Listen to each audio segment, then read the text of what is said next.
tenemos la función de demanda que enfrenta el monopolista, que es la línea media verde que se ve allí. Esta. Esto es ingreso medio o curva de demanda. A partir de la función de ingreso medio, se infiere la de ingreso marginal. Lo que hicimos el otro día en el ejercicio, ¿se acuerdan? Por lo menos usted, Paco, ¿se acuerda que estuvo? Sí, profe. Bien. Busca la condición de optimalidad del monopolista. Nunca olviden. Primer orden y general en cualquier mercado y en la vida. Ingreso marginal igual costo marginal. Buscamos costo marginal, es la función roja que aparece aquí, CMC1. Ingreso marginal es la línea media grisácea, esta. Y la condición de optimalidad se da allí. Con eso, el monopolista determina cuánto producir. ¿Hay dudas?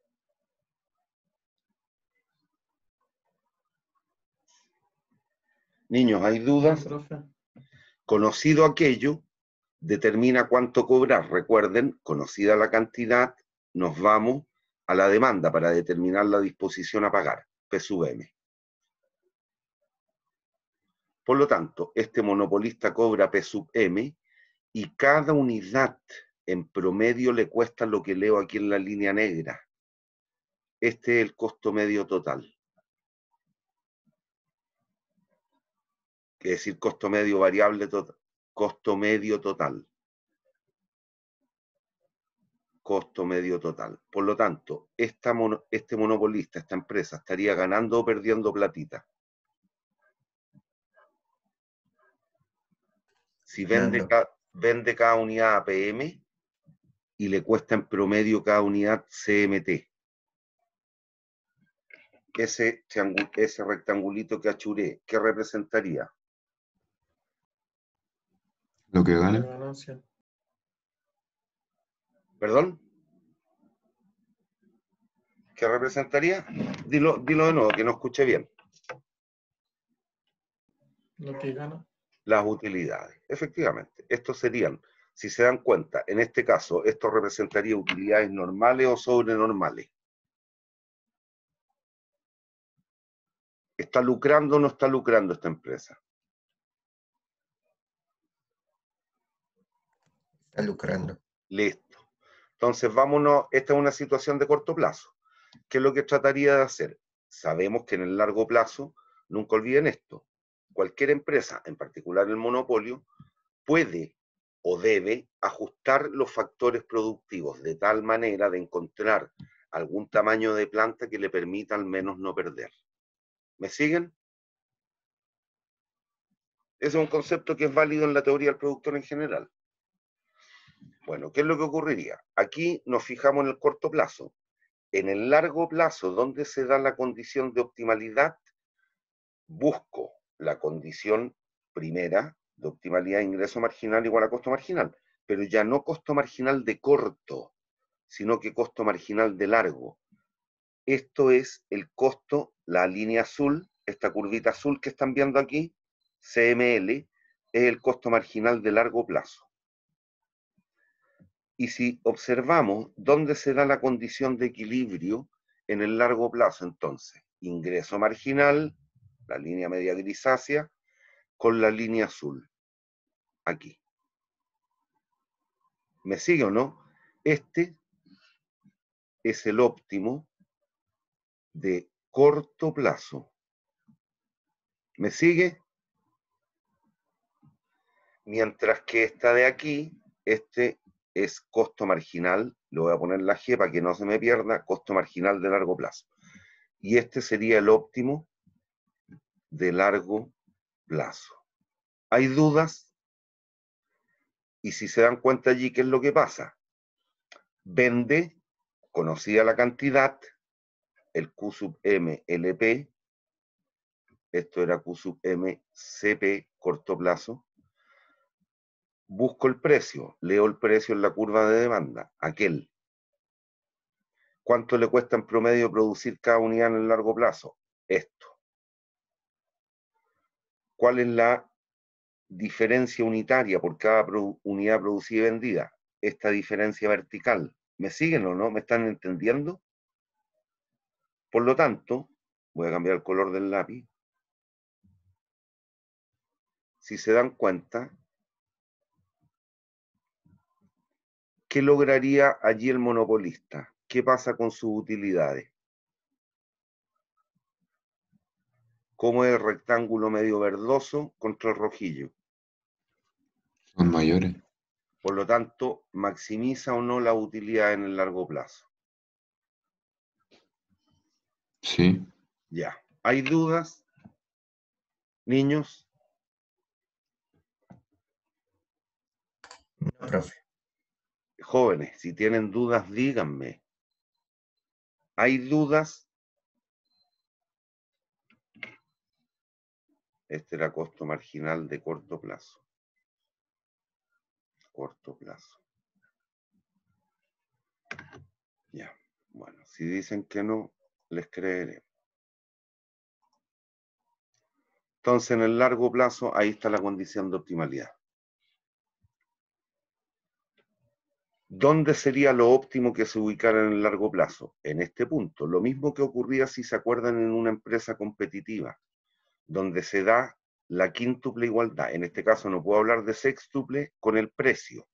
Sí, lo siguiente, ingreso marginal, vean en este punto, ingreso marginal igual a costo medio de corto.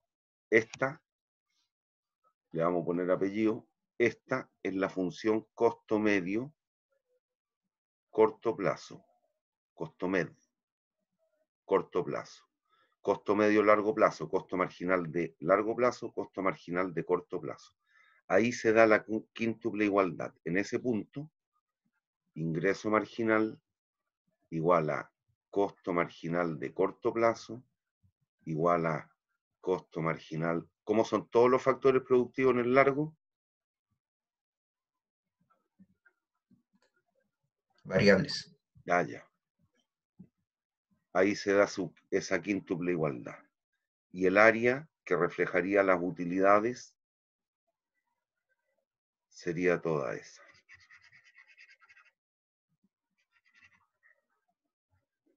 Que en este caso, ciertamente, lo estamos viendo en el mono, serían utilidades normales o sobrenormales.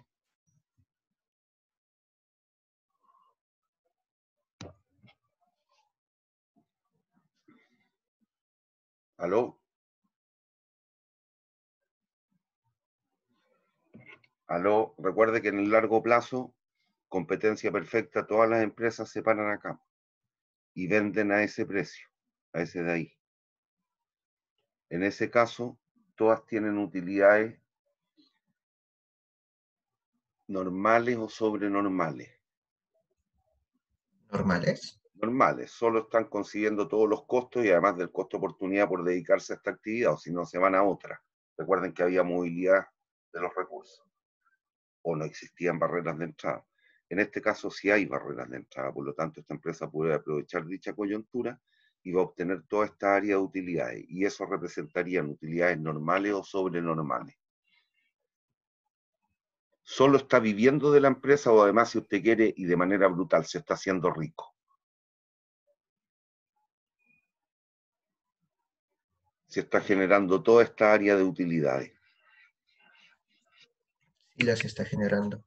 Ya, por lo tanto, son utilidades sobrenormales. ¿Hay dudas? ¿Hay dudas? Bien. Bueno, y aquí ocurre lo mismo que conocemos. Fíjense, en este caso, si estuviésemos en el largo plazo, aquí tenemos la función de ingreso medio, ingreso marginal, costo marginal de largo, encontramos la condición de optimalidad y eso se da, se me fue el lápiz, eso se da aquí.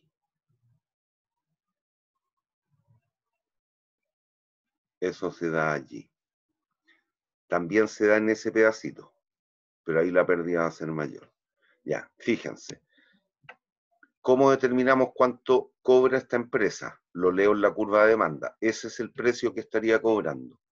¿Cuánto le cuesta en promedio producir cada unidad? Aquí arriba, ahí, para ese volumen de producción. ¿Cómo es el costo medio respecto del precio que está cobrando el monopolista? ¿Cuál es mayor?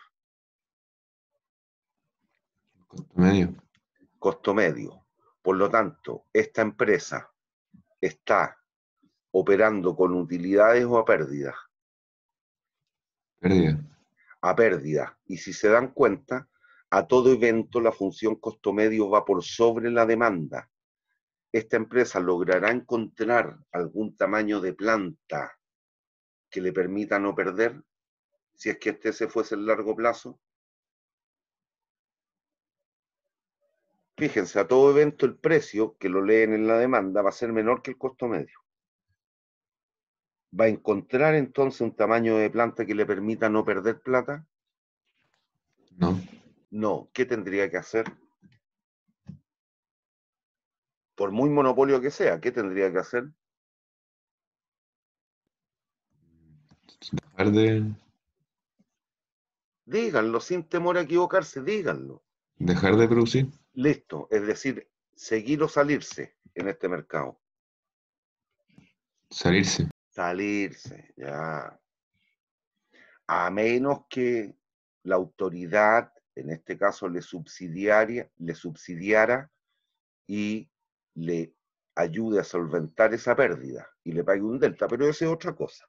Eso vamos a ver después las medidas correctivas.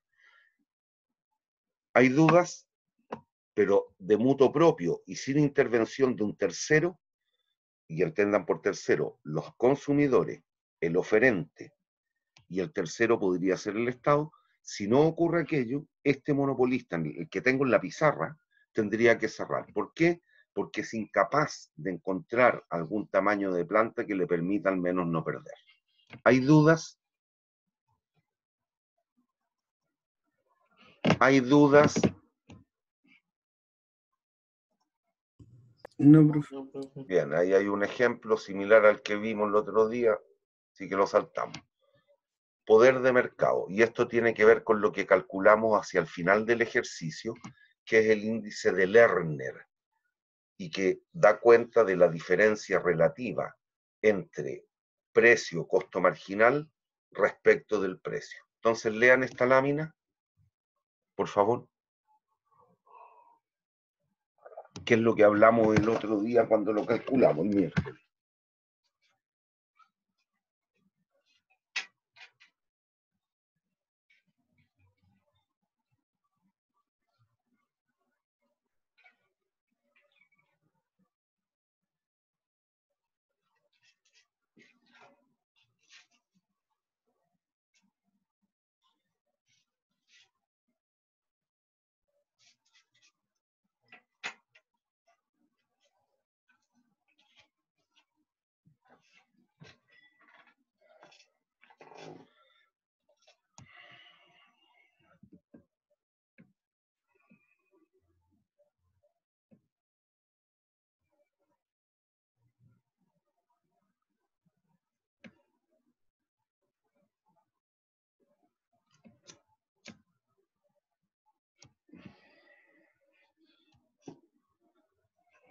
¿Ya hay duda en lo conceptual?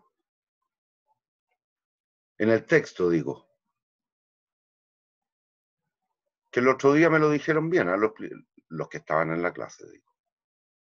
Entonces, finalmente podemos llegar a plantear lo siguiente. El índice de Lerner es la diferencia entre el precio y el costo marginal partido por el precio y nos da una relación, en el fondo, si usted quiere, porcentual. Y tal cual bien me dijeron en aquel minuto, fíjese, si el costo marginal tendiera a 0, ¿cuánto valdría este cociente? 1. 1. Y si estamos en un mercado competitivo, o de otra manera, en la medida que la curva de demanda sea más elástica, este cociente, perdón, esta diferencia, el precio menos el costo marginal, va a ser mayor o menor. En un mercado competitivo, ¿cómo es la condición de primer orden? El precio, ¿a qué lo igualan? Para encontrar el óptimo. Costo marginal. Listo. Entonces, fíjese, en un mercado competitivo, o que se acerque muchísimo a él, la diferencia en el numerador va a ser grande o chica.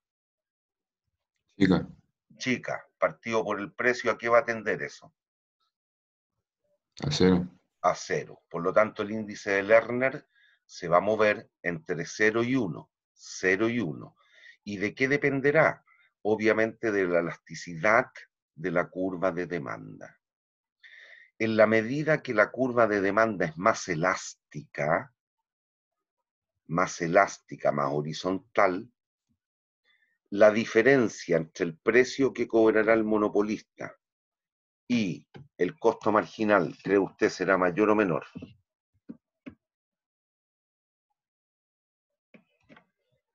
Mientras más elástica, vayamos al caso extremo. Si la curva de demanda fuese perfectamente elástica, algo así, este es el ingreso medio. Recuerden, si la condición media es constante, la marginal coincide con ella. La marginal coincide con ella. Y en este caso, ¿qué estaría ocurriendo con esta curva de demanda? Que el ingreso medio es igual al precio e igual al ingreso marginal. Por lo tanto, ¿qué ocurre? Si se dan cuenta aquí cuando operábamos para ir conociendo, bueno, qué precio cobraba el monopolista. Si se dan cuenta, aquí, ¿qué va a pasar con el precio? ¿Cómo va a ser siempre el precio? Si esa fuese la curva de demanda. Es constante. Por lo tanto, trace cualquier función de costo marginal para encontrar el óptimo. Costo marginal igual ingreso medio. Y el ingreso marginal está ahí mismo. Ahí se está cumpliendo aquello. Por lo tanto, ¿qué pasa aquí? ¿Hay diferencia entre el precio y el costo marginal? No. No. Por lo tanto, ¿cuánto vale el numerador? Cero. Cero. Por lo tanto, ¿cuál es el poder del monopolio? Cero. Cero. ¿Qué significa eso? Que estamos en un mercado perfectamente. Si la curva de demanda es de esa forma, significa que el mercado es perfectamente. Competitivo. No, pues competitivo. Sí se dije, profe. No, me dijiste el lineal. Ya. Entonces, mientras mayor sea esta brecha, en el fondo, mayor poder tendrá el monopolio. ¿Y de qué depende? Bueno, de la elasticidad de la curva de demanda por el bien que está enfrentando. Y así podemos analizar estos dos monicacos. ¿En cuál de los dos cree usted que el poder del monopolio es mayor? ¿En el gráfico 1 o en el gráfico 2? En el gráfico 2. En el gráfico 2. Este era lo que yo llamaba P sub K, recuerde. ¿Y qué es lo que era P sub K?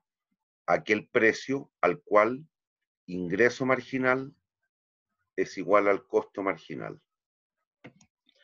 Aquí la brecha sería PM menos costo marginal, partido por el precio.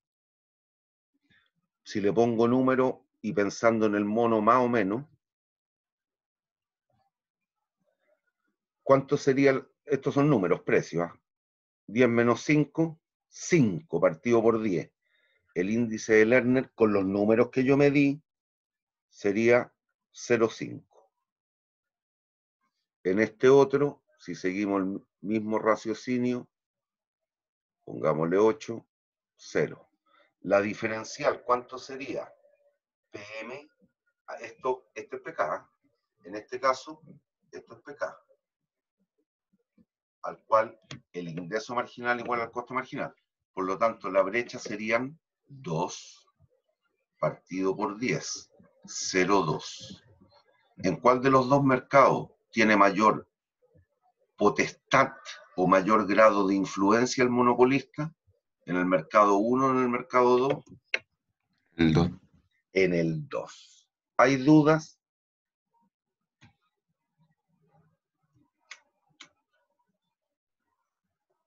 ¿Y qué pueden inferir?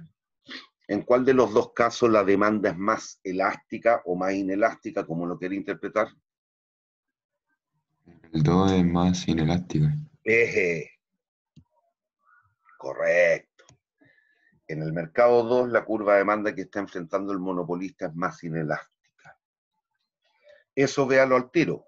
Eso independiente de que nada hemos dicho hasta el minuto. ¿En cuál de los dos mercados, en apariencia, existe una mayor cantidad de bienes sustitutos, aun cuando no sean sustitutos cercanos? Mercado de los remedios, algún tipo de remedio en particular. ¿En cuál hay mayor cantidad de sustitutos por este bien? En apariencia. ¿En el 1 o en el 2? En el 1. En el 1. Perdón. Buen día. Bien, bien, ¿con quién hablo? Estoy en clase, Cecilia. Ya, chao. Perdón, ¿qué me dijeron? ¿En cuál tendríamos más sustitutos? Aun cuando no sean cercanos. Que en el 1 hay más sustitutos. Correctly. Bien. ¿Hay dudas? Bueno, esto analícenlo, pero claramente es complejo. Pero analícenlo. Estudien un poquito, no les va a hacer mal. Aquí es un repaso de lo que hemos visto en el fondo de las causas de formación de monopolio. Recuerden, en un monopolio sí existen las barreras de entrada, no hay movilidad de los recursos sin costo, que era uno de los preceptos o axiomas de las condiciones para la existencia de un mercado competitivo. Y pueden haber barreras técnicas, tales cuales como por ejemplo el control de los factores productivos. Recuerden que si una empresa controla los factores productivos que se requieren para la producción de los distintos bienes y servicios, mediante su estrategia o sus prácticas de contratación de factores, puede llegar a sacar a su competencia. También están las barreras legales. Cuando usted descubre algo, cuando usted patenta algo, durante un tiempo va a estar bajo el amparo de la ley y por lo tanto no van a poder copiarle ese bien o servicio. En la medida que usted tenga la patente, la licencia, etcétera, o un derecho a autor, si es una obra de teatro o una canción, obviamente va a tener durante un tiempo la potestad de operar como un monopolio. Aun cuando no lo sea por ley, porque existe la ley antimonopolio. Pero podría ejercer algún tipo de práctica monopólica. Y aquí algo importante, el monopolio natural. Que estos eran los monopolios naturales o espontáneos que definimos hace un minuto, hace alguna clase atrás. Y esto tenía que ver con que el tamaño de la empresa era tal que por sí sola era capaz de satisfacer toda la demanda. Entonces, si había muchas empresas que se estaban disputando una demanda que era un tanto limitada, alguna de ellas, mediante eficientar sus procesos de producción, podría llegar a desplazar a la competencia y operar con costos menores. ¿Y eso qué significa? Que de manera espontánea podría llegar a quedar como una sola. Y en ese caso, eso sí, métanselo bien en la cabeza, tiene que darse la situación en la cual una empresa por sí sola es capaz de satisfacer toda la demanda. ¿Y qué ocurriría? Que si existiera más de una, los costos, como la que va a quedar es la más eficiente, al existir más de una, los costos de producción serían mayores. Por lo tanto, se pierde eficiencia y los precios a los cuales los bienes llegarían al mercado serían mayores. Por lo tanto, podría ser conveniente, a pesar de la ley antimonopolio, que quede la más eficiente, que es el caso de lo que conocemos como monopolio natural. Léame la lámina.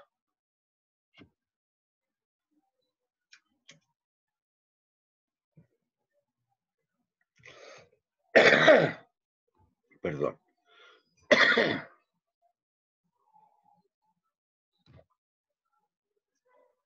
En particular, aquí lo que estamos hablando, recuérdese cuando vimos el gráfico y la explicación de la zona de economía y deseconomías de escala, y comparamos la forma de U, porque eso es válido, la forma de U de los costos medios de corto con los costos medios de largo.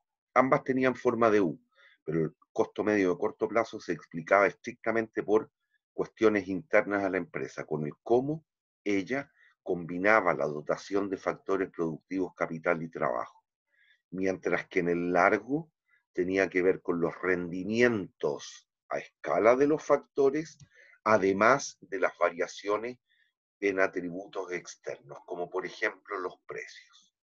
Y ocurre en los mercados de servicios, de las empresas de servicios, que son las que tendrían una mayor posibilidad de actuar como monopolios naturales.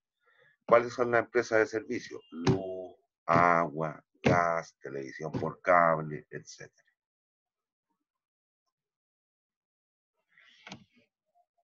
Entonces, léame esta lámina y explico el mono al tiro.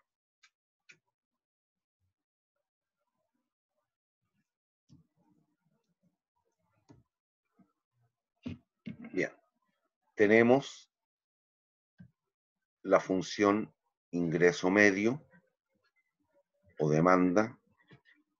A partir de ella inferimos el ingreso marginal. Buscamos la condición de optimalidad. Este es el costo medio de largo plazo, costo marginal de largo plazo. ¿Y qué ocurre aquí? Buscamos la condición de optimalidad. Ingreso marginal igual a costo marginal. Ahí se determina cuánto va a producir esta empresa. Para determinar cómo tarifica, cuánto cobra, nos vamos a la curva de demanda.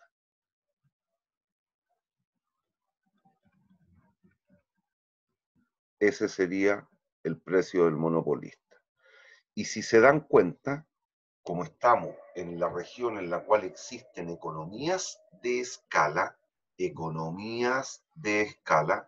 nunca olvide, porque eso es válido, ¿eh?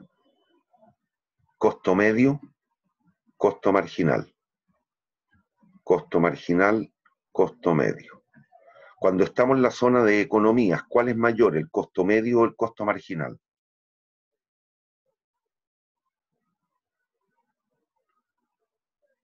Esta es la zona de economía, de escala. Costo medio es mayor. Listo. Véanlo aquí en el mono. El costo medio va por sobre el costo marginal. Y en particular estamos en esta zona, aquí, donde existen rendimientos, donde no se cumple la ley de rendimientos físicos marginales decrecientes, sino que el costo marginal es creciente. Al ser el costo marginal decreciente, la productividad marginal del factor variable es creciente, o de los factores es creciente. Cada vez somos más eficientes.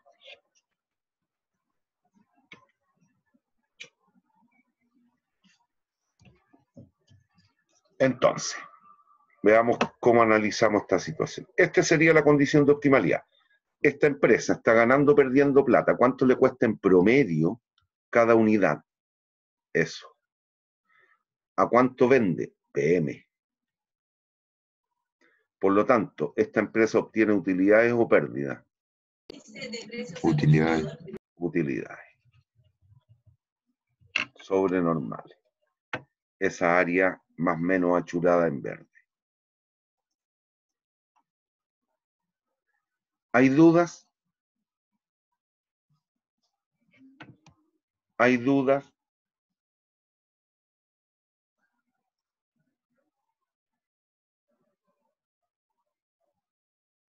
Ya les voy a explicar al tiro una cosa. Miren, recuerden que tiene que ver con lo que vamos a ver en un ratito más.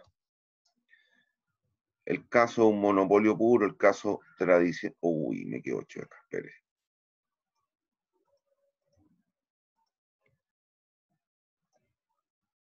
Ingreso medio, ingreso marginal, costo marginal. Para que vayan tratando de inferir desde ya. Costo marginal. Esto era Q sub M. Si se acuerdan, esto era P sub M. Esto era QSO PSO, el precio socialmente óptimo, y el P sub K. Y había esta pérdida social. ¿Se acuerdan en el ejemplo que hicimos? Esta era la pérdida social, originada por el monopolio. Lo que voy a explicar tiene que ver con las medidas correctivas. Es que hacia allá vamos. Porque obviamente cuando existe un monopolio, a pesar de la ley, la autoridad debiera regularlo. Y una forma de regularlo tiene que ver con lo que voy a explicar. Para que se den cuenta desde ya, que después solo lo vamos a analizar.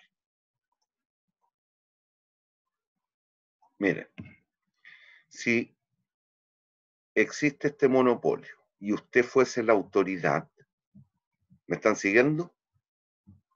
Y le permite que exista, pero lo va a regular, ¿qué trataría usted de hacer?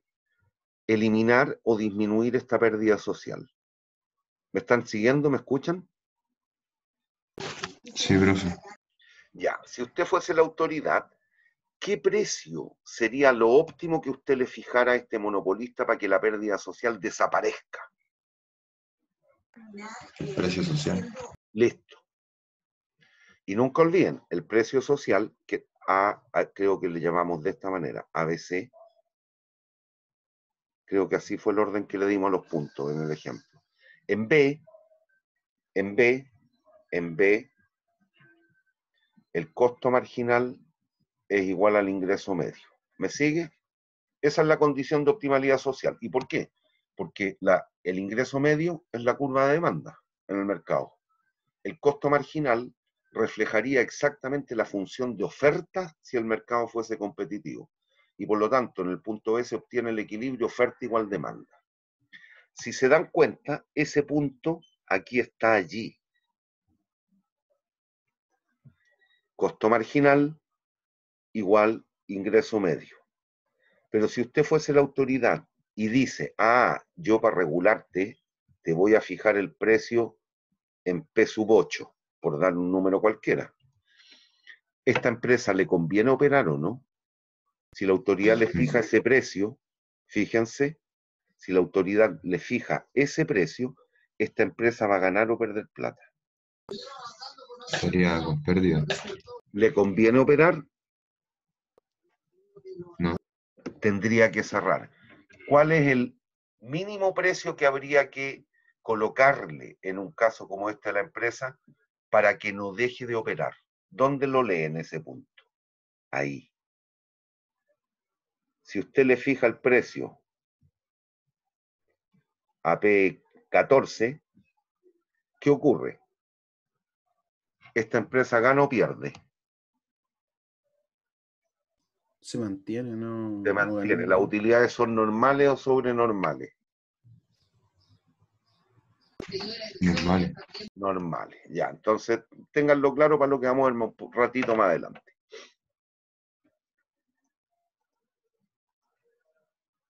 Listo. Vamos al concepto de discriminación. Lean esto, por favor.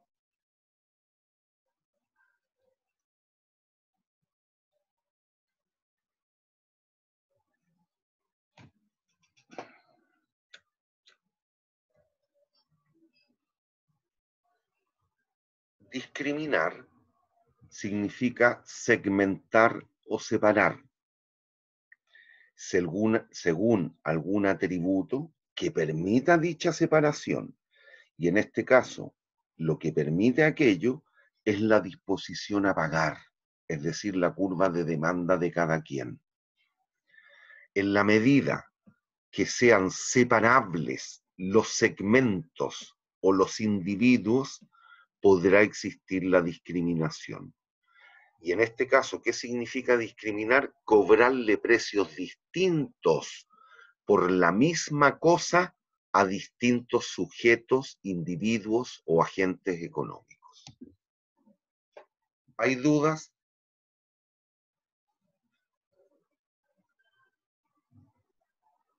¿Hay dudas?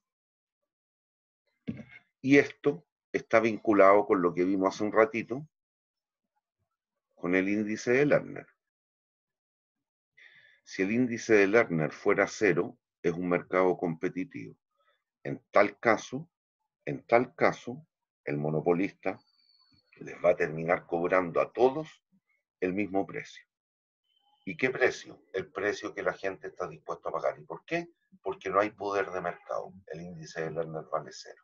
La oferta es perfectamente, la demanda es perfectamente elástica. La demanda es perfectamente elástica. Y ahí no hay diferencia entre ingreso medio, ingreso marginal y costo marginal. Son iguales. ¿Hay dudas hasta aquí?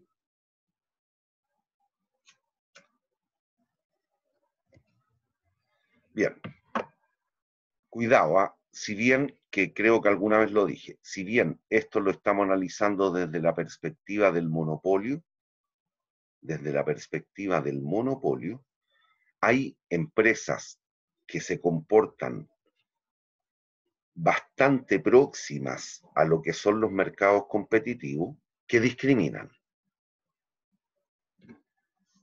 Entonces hay que tener cuidado. Si bien lo estamos viendo para monopolio, esta es una práctica que se puede dar en cualquier mercado y bajo cualquier tipo de estructura u organización del mercado.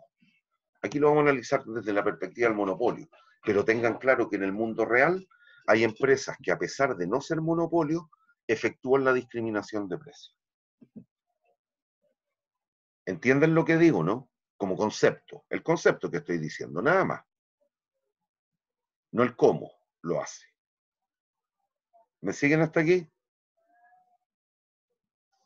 Niños. Yo por lo menos sí, profe.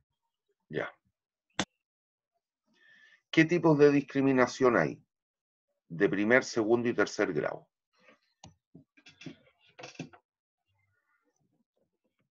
¿Qué es lo que debe tratar de hacer obviamente la empresa? Bueno, ¿hasta cuánto usted está dispuesto a pagar?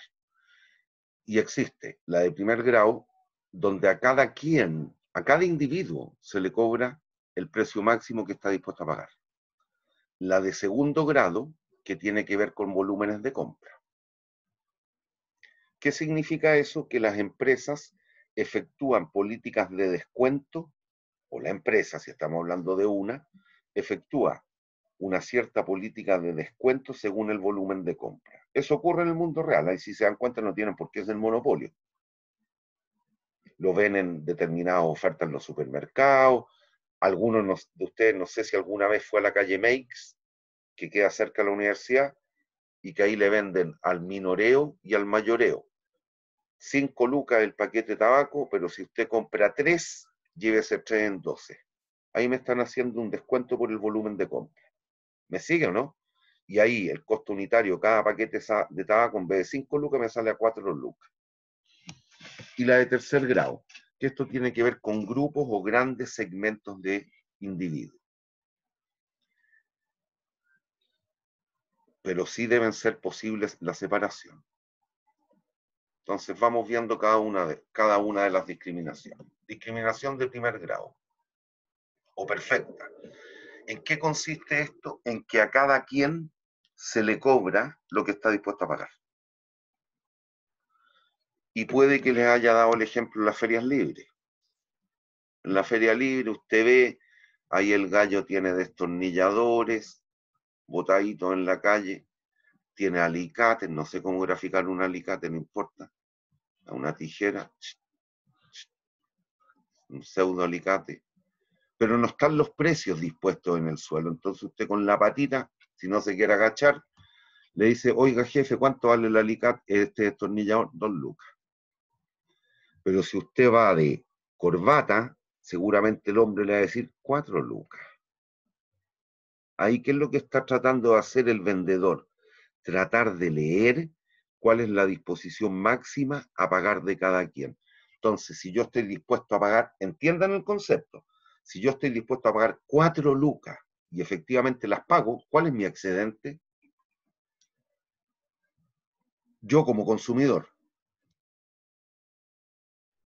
Yo manifiesto que estoy dispuesto a pagar 4.000 pesos en el límite y el gallo me cobra 4.000 pesos. ¿Cuál es mi excedente consumidor? Habría. Cero. ¿Cuánto? Dígamelo matemáticamente. 0. Cero. Bueno, eso es lo que trata de hacer el monopolista que discrimina precios de primer grado. A cada quien le trata de extraer el excedente del consumidor. Cuidado, el mono puede mover a engaño, ¿ah? Porque aquí igual usted percibe, y no tengo por qué cuentearlo, usted me va a decir, no, pues profe, si este es el excedente del consumidor, cuidado, aquí debiéramos trabajar con unidades discretas. Es decir, por una unidad, yo estoy dispuesto a pagar 4 lucas. Si el gallo me vende 2, estoy dispuesto a pagar 3 lucas por cada uno. Y le compro las 2 y le pago las 6 lucas. Por lo tanto, ¿cuál fue mi excedente? 0. ¿Me sigue o no? Aquí hay que verlo en términos unitarios o discretos. No en términos continuos, porque si en términos continuos te analiza este mono, me va a decir, ¿pero por qué? Pues si ahí hay un excedente. Claro, lo que ocurre es que todo esto no existe, porque estamos hablando en unidades no divisibles, son discretas. Entonces, si yo quiero pagar eso y el gallo me cobra eso, mi excedente es 0. ¿Hay dudas? Aquí no creo, ya, pero también otro ejemplo típico, las consultas médicas. Usted necesita un médico, llama por teléfono a alguna institución de salud o algún médico privado y la secretaria, según la voz que usted tenga y lo urgido que esté con la consulta, le puede decir, bueno, la consulta vale 30, 20, 15 o 70 lucas. ¿Qué es lo que trata de hacer la secretaria cuando lo llama para que usted reserve la hora? Trata de leer hasta cuánto usted está dispuesto a pagar para cobrarle. ¿Hay dudas en la idea?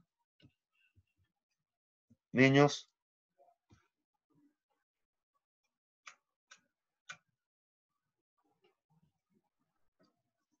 Niños. ¿Hay dudas? Profe, ¿Perdón? que no hay dudas, por mi parte. Ya. Supongo que los demás tampoco. Aquí, entiendan, primer grado, discriminación de primer grado. A cada quien se le cobra lo máximo que está dispuesto a pagar. Y conceptualmente, ¿qué significa eso?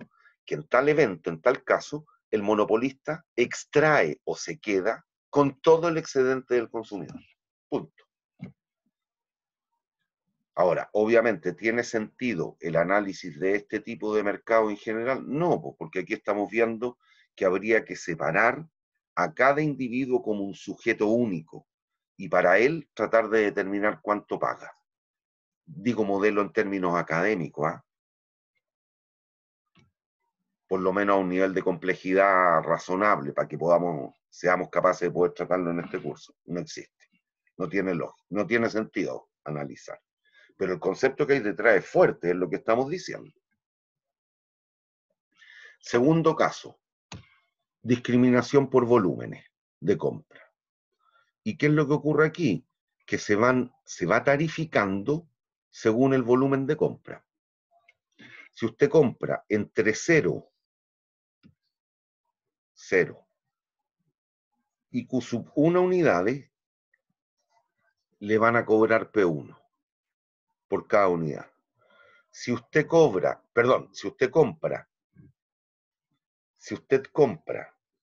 hasta Q0 unidades, aquí ya estamos yendo esto es minoreo, vámonos al mayoreo. Las ventas al por mayor, eso estoy diciendo. Le van a cobrar por cada unidad P sub 0. Si usted compra hasta Q2 unidades, le van a cobrar P2 y así sucesivamente. En este caso, el mínimo precio, según lo que veíamos un ratito, el mínimo precio al cual estaría dispuesto a vender el monopolista se da aquí. A precios menores que eso perdería plata, por lo tanto no. Esto es lo máximo que podría estar dispuesto a vender el monopolista para no perder plata, Q sub 3. La condición de optimalidad se dio aquí, pero aún así va discriminando, va tarificando según el volumen de compra. Y esto basta que se den una vuelta por Makes o por Patronato o por donde sea, por donde existe la posibilidad de comprar tanto al minoreo como al mayoreo y le van a tarificar distinto. Y también ocurre en los supermercados, ¿ah? Si usted se compra una cervecita, no sé, por 1.200, si compra el pack de 6, le va a salir a 950 pesos cada una de las 6 cervezas. Pero eso tiene que ver con el descuento por volumen. En los planes de telefonía celular, en los planes de televisión por cable, qué sé yo. Hay una serie de servicios en los cuales esto ocurre. ¿Hay dudas?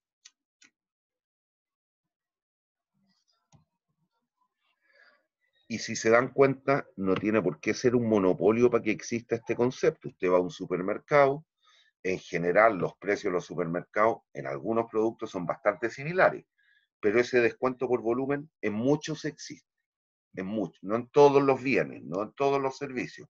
Y esas empresas no son monopolios, aún así discriminan por precio. ¿Hay dudas? Niños, No, profe. y la discriminación de tercer grado, que esta es la que frecuentemente más se analiza. ¿Por qué?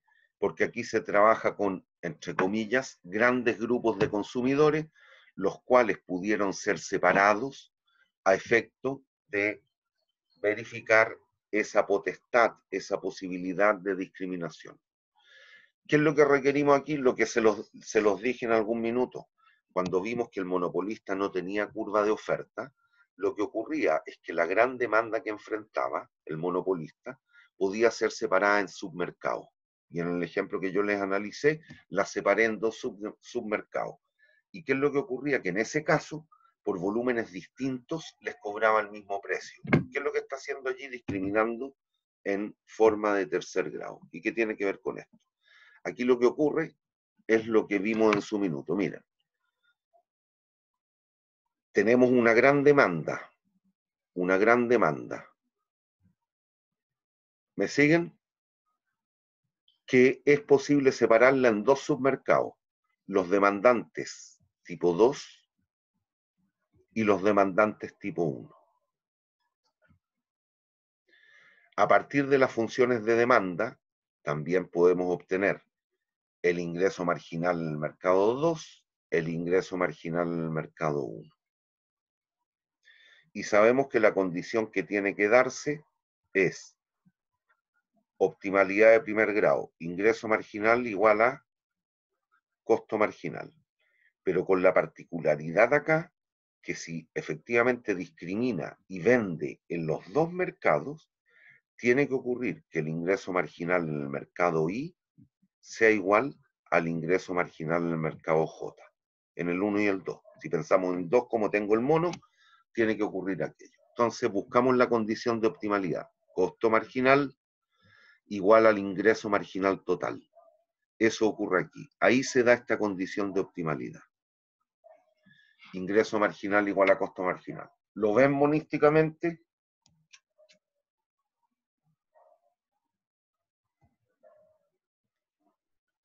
¿Lo ven gráficamente, niños? Sí, profe. Ya. Conocido el ingreso marginal, me devuelvo. ¿Por qué? Porque si va a vender en los dos mercados, en este caso, en el 1 y en el 2, no va a dejar fuera a algunos individuos. ¿Qué es lo que tiene que ocurrir? Que el ingreso marginal del mercado 1 sea igual al ingreso marginal del mercado 2 e igual al ingreso marginal total. Me devuelvo. Voy hasta ingreso marginal 2. ¡Pum! Ahí se daría la condición de optimalidad. Veo cuánto le cobraría a los consumidores tipo 2. Lo leo en la curva de demanda 2. A ellos les cobra P2 por cada unidad. Es el mismo bien, ¿eh? Voy ahora al mercado 1. Ingreso marginal total igual a ingreso marginal del mercado 1. Me devuelvo. Hasta aquí. Conocido el ingreso marginal, tengo la cantidad que va a vender en ese mercado y ahora leo el precio. ¿Cómo lo leo? Yendo a la demanda 1, al ingreso medio 1. Eso ocurre aquí. Y a los individuos en el mercado 1 les va a cobrar P1. Es el mismo bien, es el mismo bien, pero a algunos individuos se los vende a P1 por unidad y a otros se los vende a P2 por unidad. A P2 pesos, ¿eh? Por unidad. Ahí está discriminando de tercer grado. ¿Pero qué exigía para poder llevar a cabo este tipo de discriminación? Que la demanda total sea separable en distintos submercados o mercados objetivos más pequeños, mercados de nichos, si usted quiere. Listo, ahí tengo dos nichos. Los flacos y los altos, los bajos y los pelucones, los pelados y los parlanchines, no sé. Por algún atributo el gallo los separó y detectó que tenían distinta disposición a pagar. Y les termina cobrando a cada grupo de individuos precios distintos, por la misma cosa. Eso ocurre también en los supermercados. Si ustedes, no en todos los bienes que venden los supermercados, pero si usted analiza el jumbo de la Dehesa y el jumbo de Maipú, va a notar que infinidad de productos tienen el mismo precio. El mismo precio. Pero hay otros tantos en los cuales se tarifica distinto. Voy a decir una estupidez. El kilo tomate en el jumbo La Dehesa, 1.399 pesos. En el jumbo de Maipú, 1.499 pesos. Por el mismo kilo de tomate, a la gente de Barnechea o de la Dehesa les cobra casi 1.400 pesos y a los otros, a los de Maipú, casi 1.500 pesos. ¿Y por qué lo puede hacer? Si se dan cuenta, y sin prejuiciar, y tampoco pretendo denostar o maltratar al grupo de consumidores, pero podemos inferir que a priori, ¿cuál grupo tiene un mayor poder adquisitivo? ¿El de Maipú o el de Barnechea? ¿O la de eso?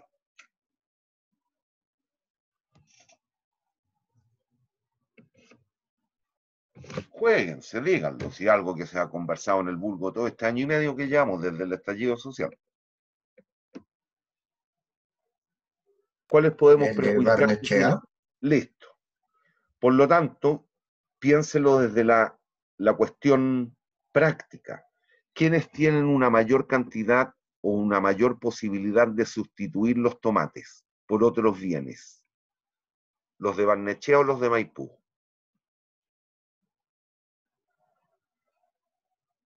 Alimentarse con otro tipo de cosas, no con el tomate. ¿Quiénes tienen mayor posibilidad? A priori, sin mayor análisis.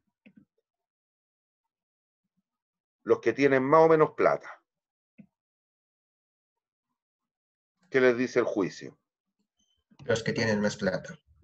Obvio. Por lo tanto, logro inferir entonces, ¿cuál de los dos grupos objetivos, Barnechea, Maipú, tienen una curva de demanda por tomates más inelástica? ¿Cuáles tienen menos posibilidad de sustituir el tomate en la dieta alimentaria?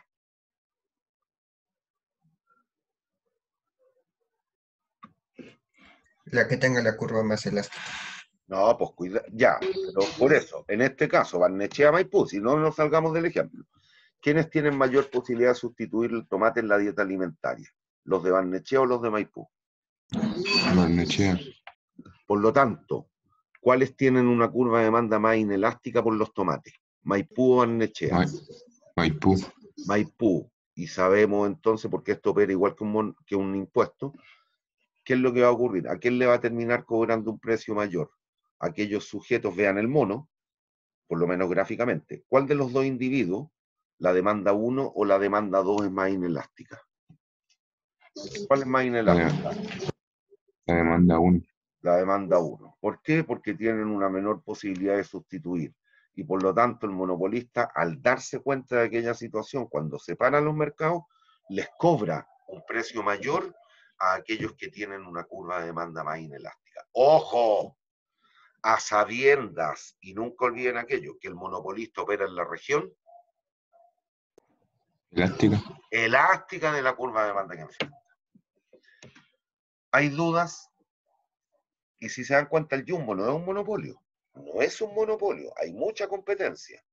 Desde las ferias libres, los negocios de la esquina y las otras tantas cadenas de supermercados que hay. Aún así, efectúa prácticas discriminatorias, sin ser monopolio. El concepto de discriminación existe allá afuera en la calle, en el mundo real. Por lo tanto, ténganlo claro. Y pasa lo que les digo, en general, por los alimentos, cuando existen estas empresas múltiples plantas, les van a terminar cobrando, en general, no siempre, depende del artículo, pero en general les van a cobrar un precio mayor a aquellos que tengan una curva de demanda más inelástica por ese bien o ese servicio. A pesar de no ser monopolio, insisto. Bueno, si esto lo vemos matemáticamente, lo que ha de ocurrir en la discriminación de tercer grado en lo siguiente. El ingreso total del monopolista se obtiene como la sumatoria de ingresos en el mercado 1,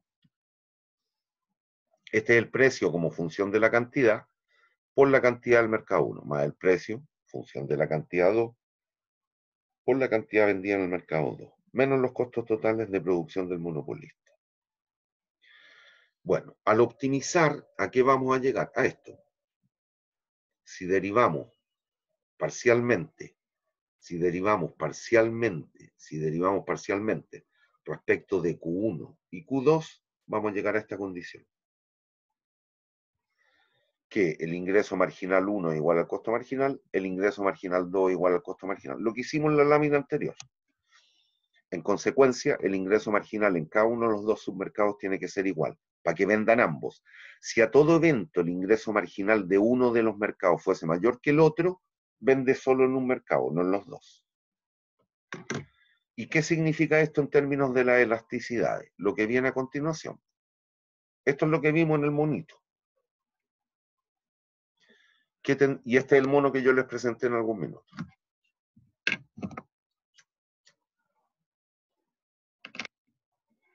¿Qué va a terminar ocurriendo? Lo que ya inferimos según el gráfico anterior, que aquí lo estamos volviendo a formalizar solamente. Buscamos la condición de optimalidad, costo marginal total igual ingreso marginal total, me devuelvo, el costo marginal tiene que ser igual al ingreso marginal 2 e igual al ingreso marginal 1. Conocido eso, leemos los precios. En el mercado 2 cobra P2, en el mercado 1 cobra P1. ¿En qué mercado está cobrando en este monito un precio mayor? En el mercado 1. ¿Y por qué? Si nos fijamos gráfica o geométricamente, ¿en qué mercado la curva de demanda es más inelástica, más vertical? ¿En el mercado 1 o en el mercado 2? ¿La línea verde o la línea azul? ¿Esa o aquella? ¿En cuál mercado es más inelástica, más vertical la curva de demanda? En el mercado 1, obvio. Que es lo que habíamos inferido hace un ratito. Eso entonces lo manifestamos en términos de los ingresos marginales. Sabemos que el ingreso marginal tiene que ser igual. ¿Y qué es lo que es el ingreso marginal? El ingreso medio o precio, factor de 1, esto lo hemos visto 2 o 3 veces antes, factor de 1 menos 1 partido por el coeficiente de elasticidad de la demanda 1, igual a el corchete, pero ahora en función del coeficiente de elasticidad de la demanda 2. Según el gráfico, como el precio 1 era mayor que el P2, tendría que estar ocurriendo esto, es decir, cobra un precio mayor P1 en aquel mercado en el cual la demanda es más inelástica, a sabiendas de que el monopolista opera en la región elástica de la curva de demanda que enfrenta.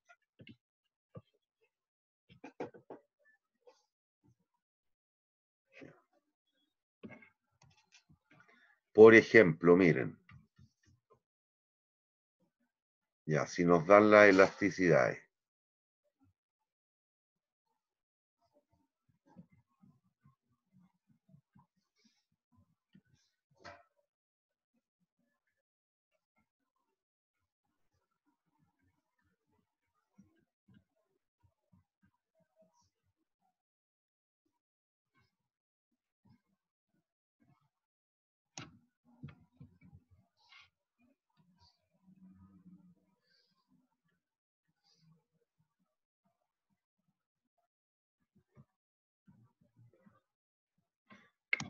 ¿qué mercado tiene una demanda más elástica, el 1 o el 2?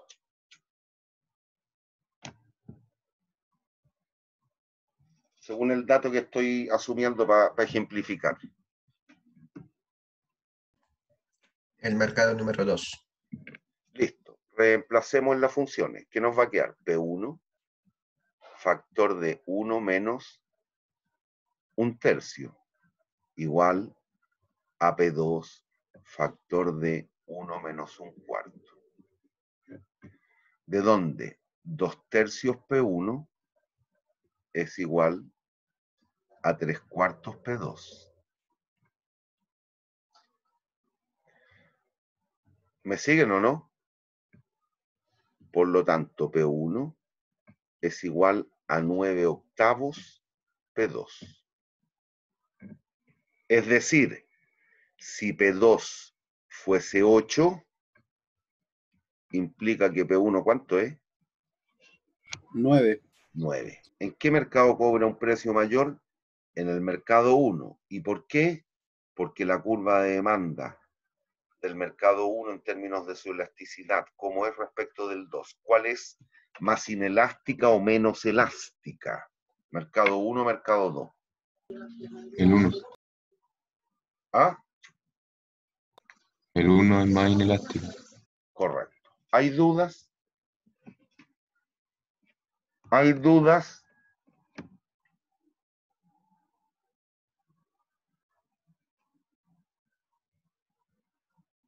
Niños, ¿hay dudas?